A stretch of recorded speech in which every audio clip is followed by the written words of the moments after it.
fly like a bird, to swim like a fish, ancient dreams of humanity. The Deutsches Museum in Munich shows us how progress has brought us closer to the realization of those dreams.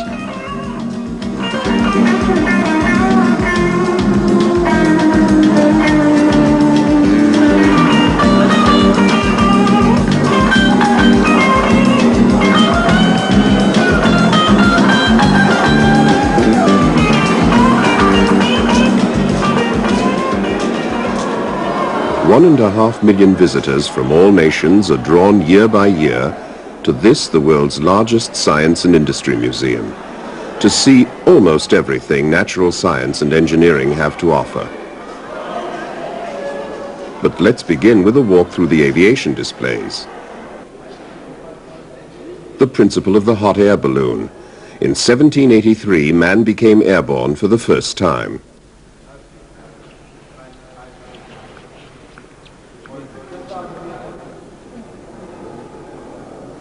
But the balloon was not the ultimate solution of the problem. It is cumbersome and hard to steer. This is why inventors kept on experimenting with other vehicles. This is a view of the old aviation hall. The flight of birds served as an example for many pioneers, soaring through the air on flapping wings. Otto Lilienthal's construction, the first successful flying machine. He managed to glide over 1,000 feet with this device.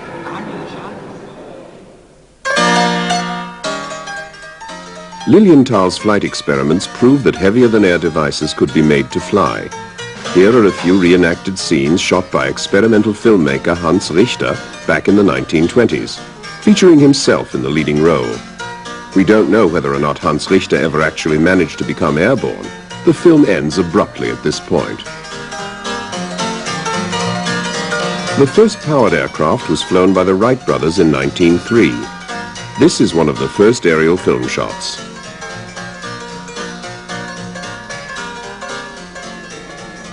The Wright biplane in the Deutsches Museum.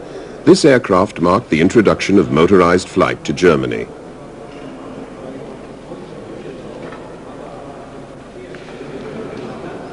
The dawn of aviation wasn't exactly comfortable. Nevertheless, these birds did take the air, which is more than we can say for some of the other ingenious devices of that period.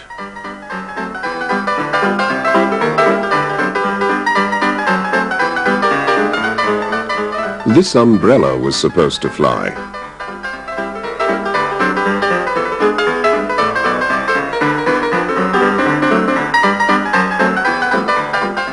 An inventor's fortune and his end.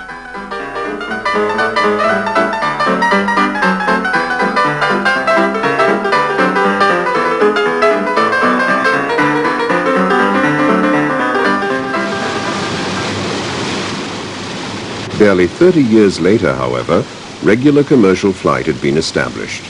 This is the Ju-52, one of the best-known models of the period, here flying an honor lap for the Deutsches Museum.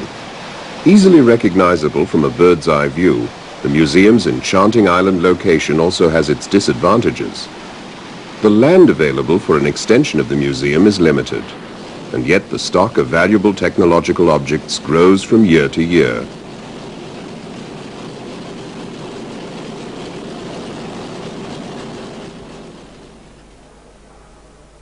The Ju-52 escaped this fate. This walk-through corrugated sheet metal aircraft is one of the younger visitors' favorite touchable items. Old Auntie Ju can be found on the second floor of the new aviation hall, which was opened in 1984. One of the three massive and reliable BMW radial engines. The development of the jet engine also began around this time. Here, the first mass-produced engine, also built by BMW. Its operational principle? Induced and compressed air is combined with fuel and ignited. The thrust of the gases propels the aircraft forward. By comparison, a modern jet engine. The museum attendants are more than happy to demonstrate the function of this complicated equipment. The Messerschmitt 262 and one of today's large-capacity jets. Here, the impressive cross-section of an Airbus with wing and power plant. Witnesses of 100 years of aviation are assembled here in the Deutsches Museum. a great opportunity to get an idea of the speed of technological progress. The principle of the air screw copied from the maple seed pod. It's used in the helicopter. Anyone is welcome to try out the steering system on this model. And of course gaze in amazement at the real thing on the full-size BO 105.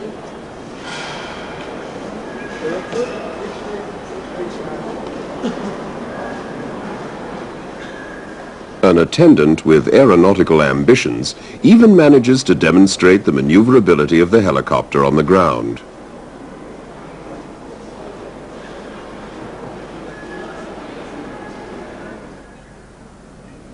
A vertical takeoff and landing aircraft, the prototype of the DO-31, can also be found in the Deutsches Museum's courtyard.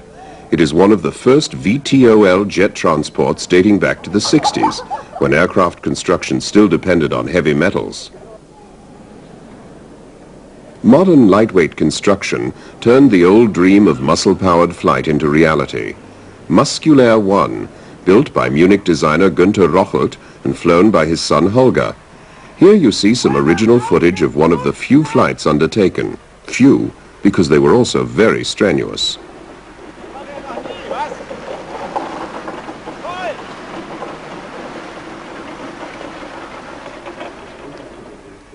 The reaction propulsion principle is the only means of mobility in a space void of air. Research on this form of propulsion began with Max Fallier's Rackbob 2. The rocket cars were mounted on tracks to make it possible to test the experimental vehicles without an operator. Fritz von Opel's crew in the course of final preparations.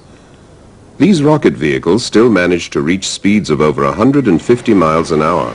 But most importantly, they demonstrated that rockets are a feasible means of propulsion.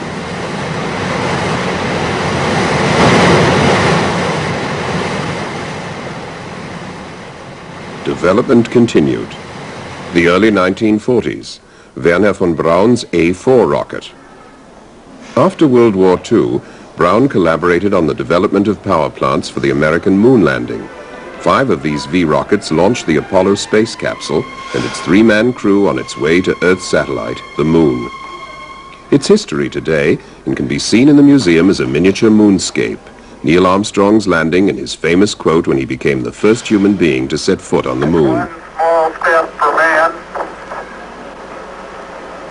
one giant leap for mankind. The space shuttle marked the beginning of the commercialization of space. The space transport leaves a broad trail of satellites behind it across our night skies.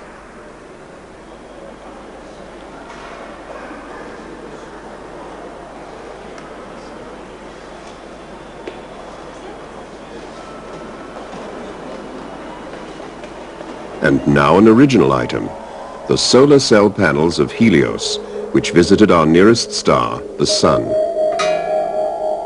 The Sun in the center of the universe, circled by planets, surrounded by a sphere of fixed stars. This glass globe shows us how we visualized our universe back in the 17th century. Cosmic activity on stage, projections on the ceiling of the domed auditorium.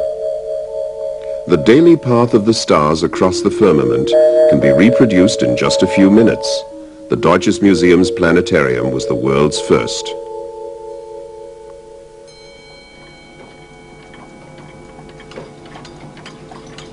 Time, a basic unit of measurement, and not just for the science of astronomy.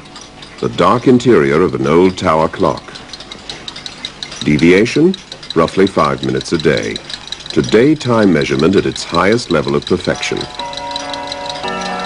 Old pocket watches, little technical delights. A wooden pocket watch and a heavyweight 18th century saddle clock. An elegant vertical pendulum dating from the end of the 19th century. A different principle, a rack instead of a pendulum.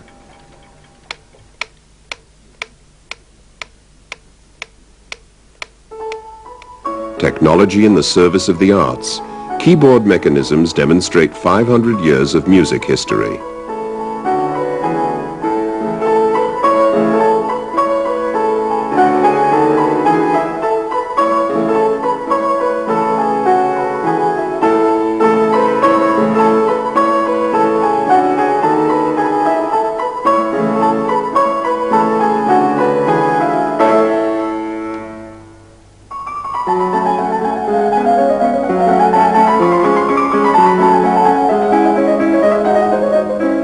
The development of musical instruments also provides telling examples of technological progress.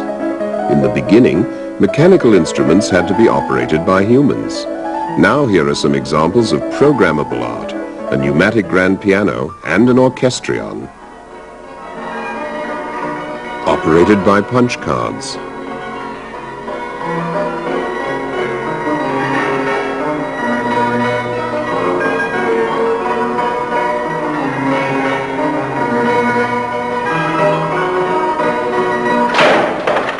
The punch card, which also found application in the barrel organ, has been in industrial use since the beginning of the 19th century, running looms, which made this device a driving force of the Industrial Revolution. The jacquard loom, named for its inventor. The punch cards contain the program for the pattern. They control the position of the warp threads through which the woof shuttle moves. This method makes it possible to weave any pattern desired. The loom, an important example of the beginning of the industrial age. It was one of the first steps on the way to the division of labors and automated mass production of the 20th century. By comparison, a modern jacquard loom in operation. The woof threads are automatically fed through the warp at a speed of about 100 times a minute. It takes 10 to 20 minutes to produce a yard of fabric, which is then sent on to couturiers and tailors to spark their creative imaginations. Art and technology, technology and beauty. The relationship is closer than it seems. An entirely different kind of collection, not fashionably chic, but rather designed for a special purpose, the exploration of the depths of the sea. Just like the Picard's bathysphere, this is a copy of that vessel. The thick steel jacket can withstand a pressure of 1,150 atmospheres. Back in the 60s, the Picards used it to plumb depths never before reached by humans. And to help mariners orient themselves above the surface, a fireboat lantern. Palpable technology, the engine room telegraph. This twin-cylinder steam engine from the steam tug Renzo, built in 1930 in Venice. A recent addition to the museum, she enhances the maritime exhibit, which was recently rebuilt after a fire. To get this nearly 70-foot-long vessel to her exhibition position, she had to be disassembled into her individual components. The reassembly inside the museum gives us a chance to look behind the scenes. The restorers are masters of many crafts no longer in use today. Slowly but surely, the ship is returned to her original state.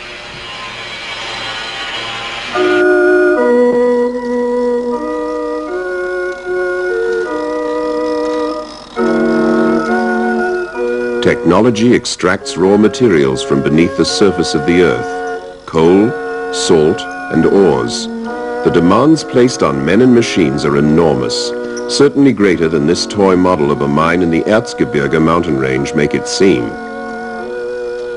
Now let's move to the subterranean section of the museum, to the mines, and then right back up again. One of the great problems of mining, drainage of the pits. In the old days, elbow grease was required, as demonstrated by this attendant. Scenes from life in the mines are displayed along the several miles of halls in the 3 sub-levels. Coal mining. The figures come to life in the glow of the mining lamps. For us, a mysterious, almost romantic atmosphere. In actual fact, however, drudgery under downright inhuman conditions. Hard for many of us to imagine these days. Even children were forced to work in the damp, dark, narrow passages of this subterranean world. And it was often noisy. This is a shaker slide. It was used to transport the mined ore out of the tunnels. This is not quite as inhospitable, salt mining. The mine is still one of the greatest attractions in the building, even though it has remained virtually unchanged for over 60 years. But let's start from the beginning. The emperor considered the laying of the cornerstone such an important event that he made a special trip from Berlin to attend. But then construction crept on slowly. It would be 19 years before the citizens of Munich could celebrate the opening of the museum with a grand parade. The hardships of World War I had delayed construction work. The numerous symbols of technology carried through the city on opening day were meant quite seriously, even though some of them, such as this telegraph pole, are more reminiscent of something you might find in a carnival parade.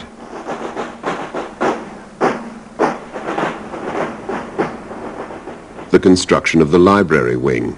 It will contain, along with the library and special exhibits, the large concert hall, erected in a concrete skeleton structure, a new technique of landmark importance. The gentleman with the hat and the white beard is Oskar von Miller, the founder and resolute champion of the idea of a large-scale science and industry museum in Germany. Here we see him on one of his famous guided tours through the unique collection, which has since grown to contain about 16,000 individual displays. The tour route over the 450,000 square feet of exhibition area, they say, is about 10 miles long. A day's work, and then some. Right from the beginning, the museum depended on both material and financial assistance from private industry. Oskar von Miller, himself an industrialist and founder of the Bavarian Electrical Works, knew very well how to exploit his relationship with German industry to the benefit of the museum. A silent film also tells the story.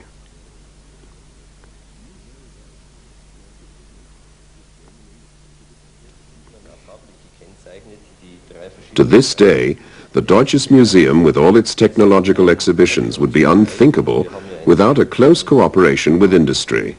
A conversation between Aldo Brachner, the head of the physics division, on the left, and Randolph Rodenstock, co-owner of the Rodenstock Optical Works. This Munich corporation is one of the museum's oldest patrons. The subject of the conversation is the new layout of the optical exhibition.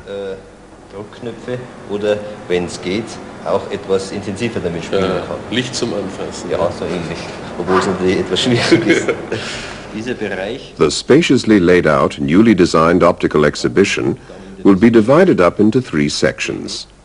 The laws of light, the principle of vision and the human eye, and technological optics. Now and in the future, a museum for the touching remains the watchword, as hard as this may often seem. Physics you can touch, mechanical tensions made visible in the form of color patterns. The action of a one-armed lever in an experiment. The pulley, a playful approach to physical laws. This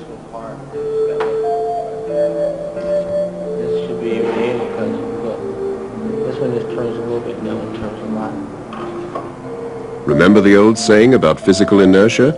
If at first you don't succeed, try again.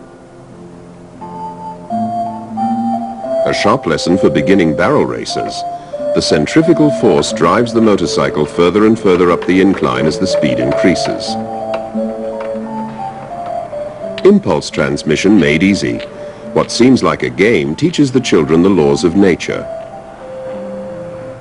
The Magdeburg hemispheres. Here a model showing their function, and a few steps further on, one of the museum's special features, the original hemispheres.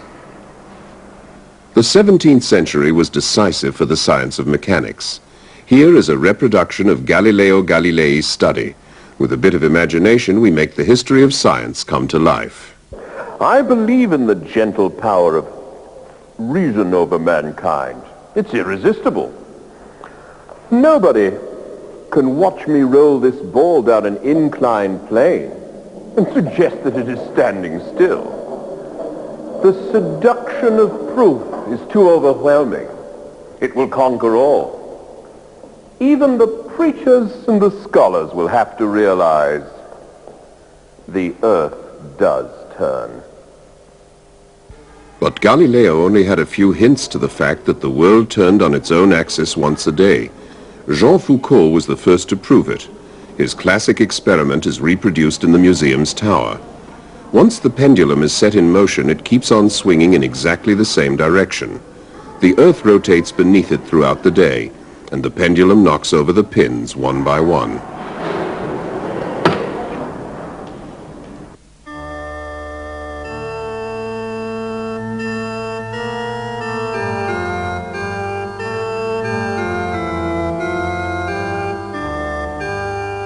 A ballet of steam engines.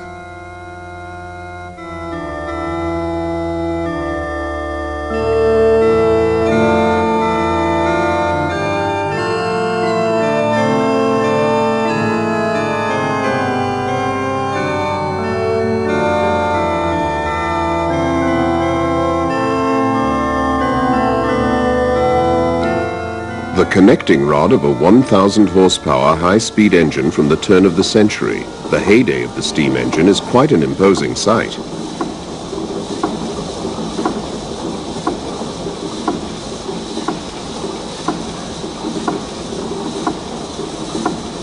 Steam ruled as the driving force for a century, on the way to the modern industrial era before more effective power sources took over.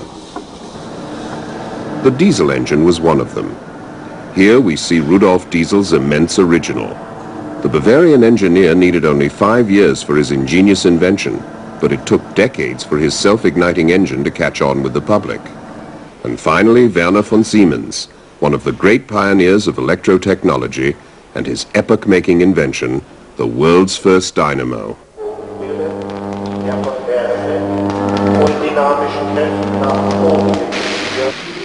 Lightning, an electrical charge, is a well-known example of the raw forces of nature.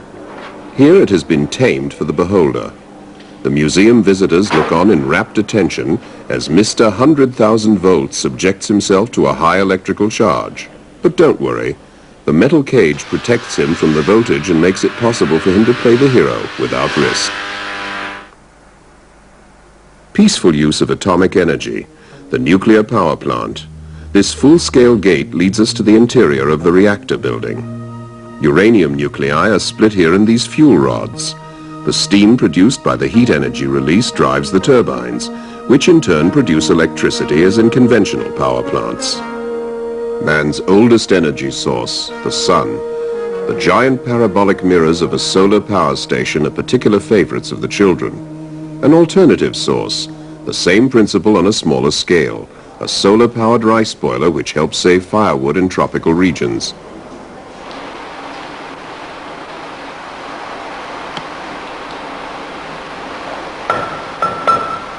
For thousands of years, man has endeavored to discover the secrets of matter. A 17th century alchemist's laboratory. Die damaligen Alchemisten suchten den Stein der Weisen, damit unedle Metalle in Gold zu verwandeln. The alchemists of those days were looking for the philosopher's stone that would turn baser metals into gold. Modern 20th century alchemists found that philosopher's stone in the ability to harness the power of atomic nuclei when sufficient energy is applied to make them undergo an artificial transformation. The powers dormant inside atoms are the ones released by the alchemists of the 20th century. Those were the words of Otto Hahn, the discoverer of uranium fission. Looking at his workbench, it is hard to believe that such a decisive step in the history of science was made from here. Chemistry, the study of the building blocks which make up our world. Visitors here can observe the most important chemical reactions behind the numerous glass panels at the touch of a button, which is how the place got its nickname. The Push-Button Museum.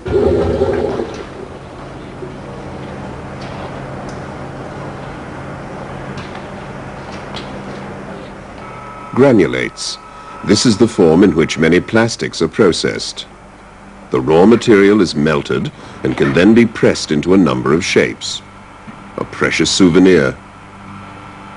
Chemistry lectures are also given here in the museum.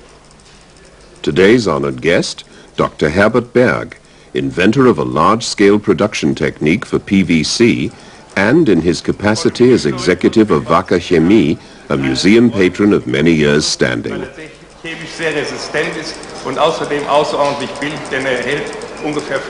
Polyvinyl chloride, PVC for short, is one of the most commonly used forms of plastic because it is highly resistant and low in cost. It is used for items you have all around you in everyday life. A few of those things are on display here: gramophone records, recording tapes, and wires. But of course there is much more. In principle, it is polymerized in the mold, where vinyl chloride is emulsified with a stirrer. Of course, this all takes place in closed autoclaves. As you see here, the catalyst flows in and polyvinyl chloride comes out. Wie Sie hier sehen, läuft der Katalysator zu und das Polyvinylchlorid fällt aus. A complicated business, chemical engineering, but it helps us turn the simplest, cheapest raw materials into high technology. For example, ultra-pure silicium, the raw material for microchips. Sand is the stuff companies like Wacker use to make this basic material of the computer age. The same raw material is also the basis of an incredible variety of entirely different kinds of chemical products. The highly useful silicones.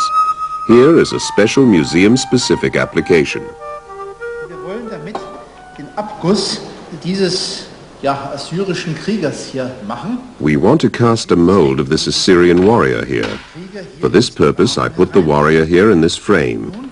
Now we first pour in liquid silicone rubber. It solidifies after a while. Silikonkautschuk auf. Nach einiger Zeit wird er erstarren. Das braucht dann allerdings ein Weilchen. Nun wollen wir mal schauen, ob das was geworden ist. Now let's see how it turned out. The silicone rubber has solidified. It comes right out of the mold. And here you can see the casting. Und Sie sehen hier den Abguss, den wir hergestellt haben.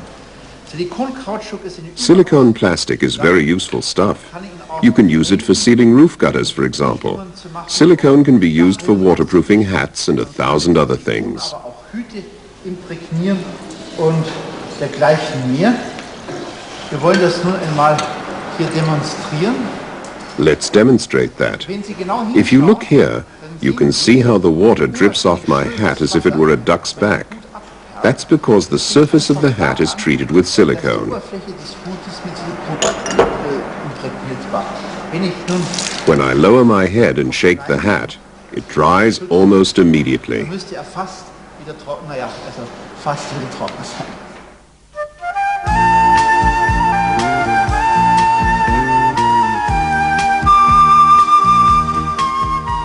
Chemical changes for technological purposes were undertaken very early in history. In brick firing, for example. Here you see the Deutsches Museum's own brick factory.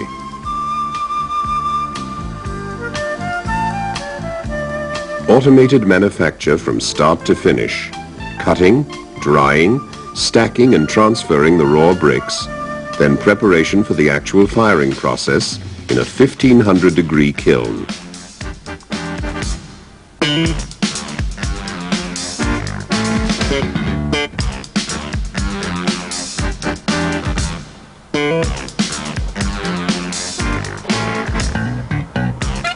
The finished bricks are then moved on and finally prepared for shipment.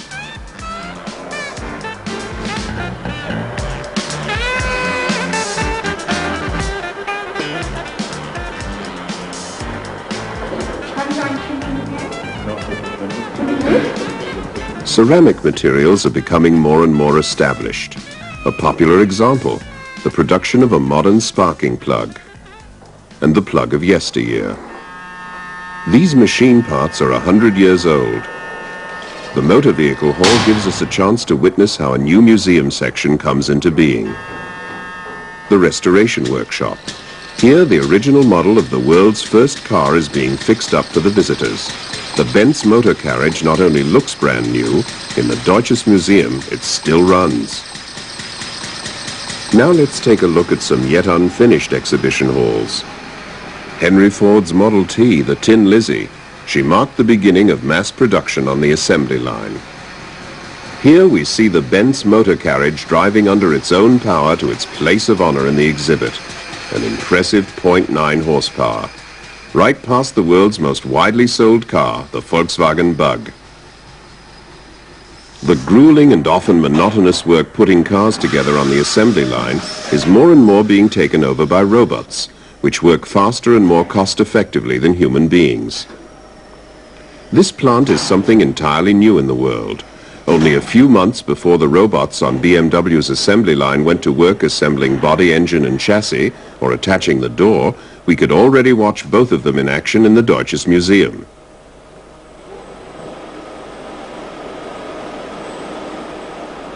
But before large-scale production can go into operation, years and years of meticulous developmental work are required. The wind tunnel. Reduced aerodynamic drag means lowered fuel consumption. Streamlined form in sports car construction. The BMW 328, the most successful sports car of the 1930s, can be admired, along with its custom body, at the museum. Only 3 copies of this elegant version were built.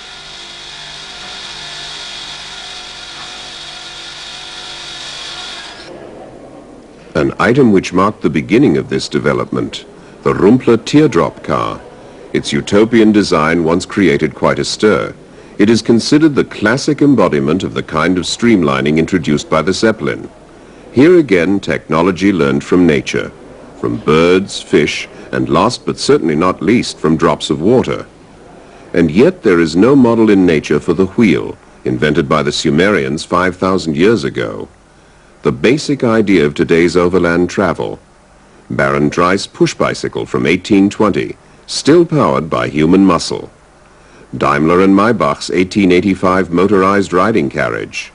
And finally, the BMW R32, one of the most beautiful motorcycles in the collection, and the first to incorporate a drive shaft. To this day, motorcycles are built on this principle.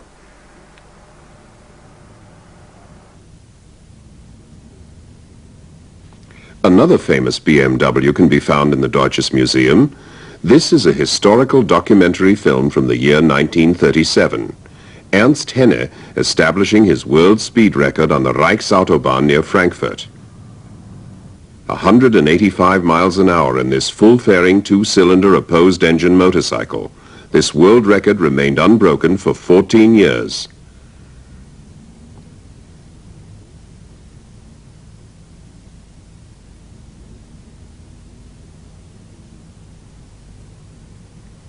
But let's move on to the race cars of the 30s. Ferdinand Porsche's Auto Union Model C. This race car was, so to speak, assembled for a second time in the museum's workshop, as the body had to be painstakingly reconstructed on the basis of old photographs, while the chassis and engine remained original. This engine is probably the world's only functioning 16-cylinder. Race cars in those days did not have their own starter because their designers wanted to save weight. The roar of 520 horsepower, subjected to the critical scrutiny of Manfred Schweiger, the head of the automobile workshop. He and his team are all world-renowned restorers of motor vehicles of ages past. Beside transport, the one phenomenon which has left its mark on our age is information technology. This model of a paper-making machine may be scaled down to 23 feet, but it actually works, albeit in slow motion. This makes it possible for visitors to follow the process in detail. Sifting the liquid pulp mass, pressing, drying, and finally finished paper. In the old days, paper had to be hand-skimmed. A long, tiresome process, here demonstrated to the visitors as it was done back in Gutenberg's day. The raw material is cellulose mixed with water. Initially, linen, hemp, and cotton rags were used. In the 19th century, they were replaced with wood. After the skimming process, the individual sheets are interleafed with felt and finally pressed to reduce the water content. Then the loose and still damp sheets must be literally hung out on the line to dry. Finally, they were smoothed out with a stone. Only after this laborious process could the paper be made available to the scribes. This job was revolutionized by the invention of printing by Johannes Gutenberg. This initiated the triumphal march of the book. Now it was no longer the privilege of an educated elite. The age of mass media had begun. A typical example of technology reaching into the realm of culture. The principle that brought about this change is based on lead cast type, melted down after each use and recast. Once set, a book can be reprinted as often as desired. The electronic revolution also had its influence on typesetting technology. The copy is typed in, errors can be corrected by the push of a button. This modern offset printing press can turn out up to 5,000 copies an hour. The museum's print shop is not just used for visitor demonstrations, it also serves to print house publications. It is now printing a leaflet about one of the greatest inventors of all times. Surely you know him. He invented the light bulb and the gramophone. Thomas Alva Edison.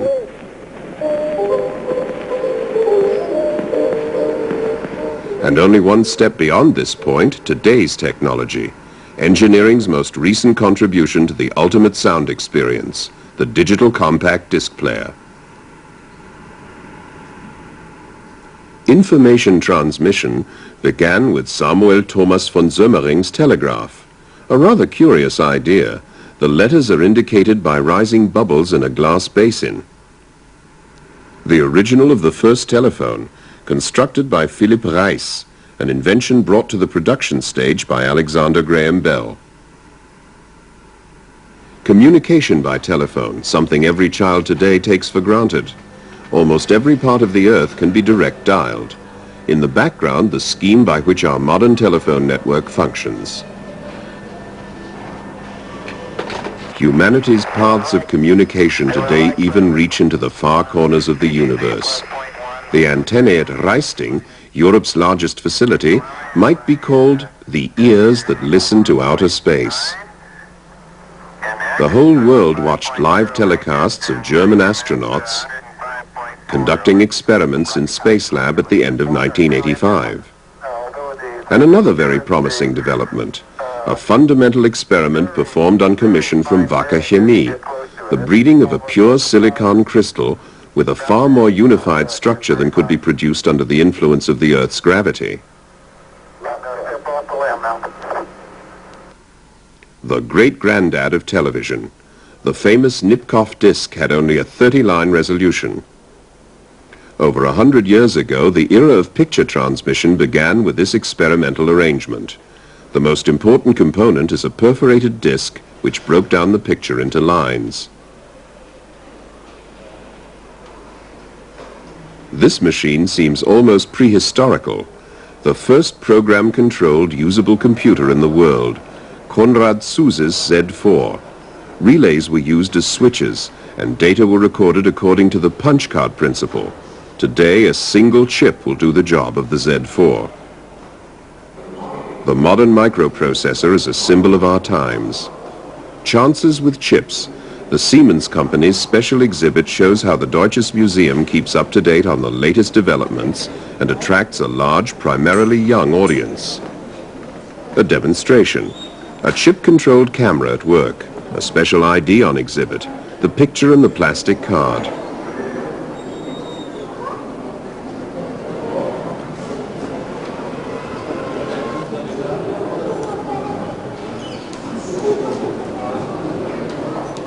The drawing computer is one more example of the vast applicability of microelectronics, one of many facilities and models designed and constructed by young people themselves.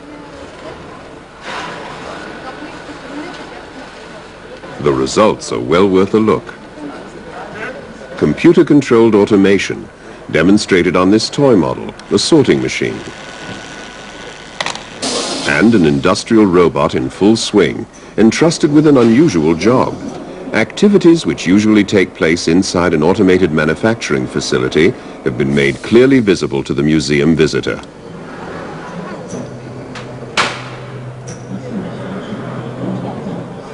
Electronics in the service of better health. A look at the inside of the body with the nuclear spin tomograph. In contrast to classic X-ray techniques, there is no radiation to worry about. From the invisible rays of microelectronics to rolling wheels of heavy steel.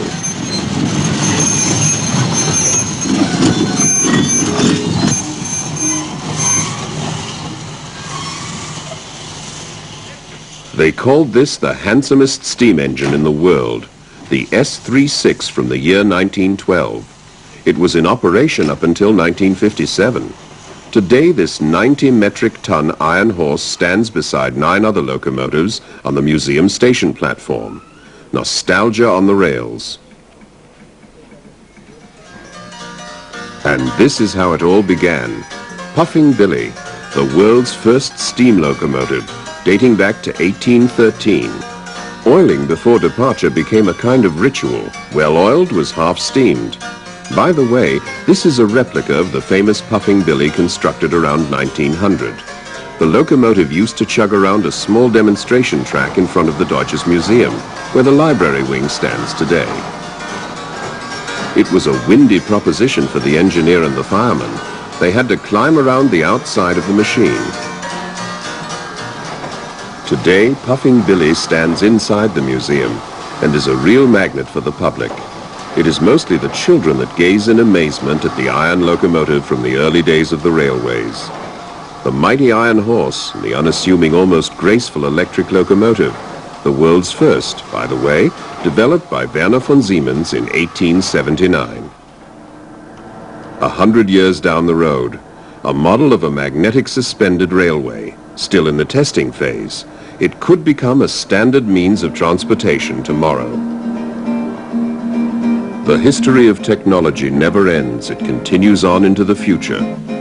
A visit to the Deutsches Museum has shown us what great achievements lie behind those devices which determine the course of our lives, and what creativity and ingenuity are needed to bring them about. The rise of humanity is closely related to technology.